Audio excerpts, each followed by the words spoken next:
முதல்வர் பிஜேபி முத்தமிழ் செல்வன் அவர்களே, ஐஜேபி மாவட்ட தலைவர் திரு அன்பழகன் அவர்களே மற்றும் தமிழ் மாநில காங்கிரஸ் கட்சியைச் சேர்ந்த மாவட்ட தலைவர் சித்தார்த்தன் அவர்களே, வருகின்ற சிறப்பித்துக் கொண்டிருக்கின்ற அறிவு சகோதரர் சேலம் மாவட்ட செயலாளர் அமைச்சர் இளங்கோவன் அவர்களே,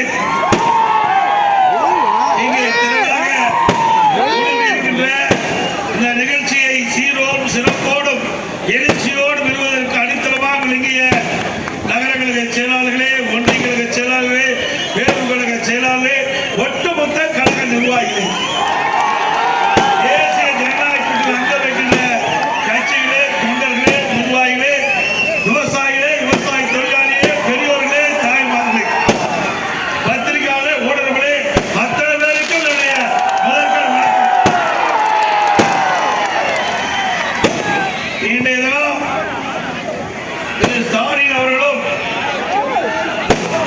திரு உதயநிதி ஸ்டாலின் அவர்களும் எங்கே பார்த்தாலும் பேட்டி கொடுக்கும் போதும் சரி, பொதுக்கூட்டத்தில் பேசுகின்ற பொழுதும் சரி, அவர்கள் சொல்லுவது 2026 சட்டமன்ற தேர்தலில் திமுக 200 இடங்களில் வெற்றி பெறும் என்று ஒரு பொய்யான செய்தியை மக்களிடத்திலே பரப்பிட்டு இருக்கிறாங்க.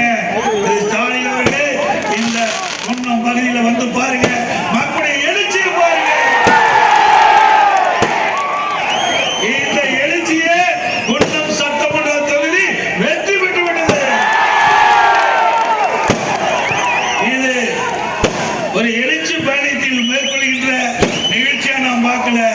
நம்முடைய சட்டமன்ற உறுப்பு வேட்பாளர்கள் வெற்றி பெற்று வெற்றி விழா காண்கிற அந்த அளவுக்கு எழுச்சி மக்களிடத்திலே பார்க்கப்படுகிறது. திராவிட முன்னேற்ற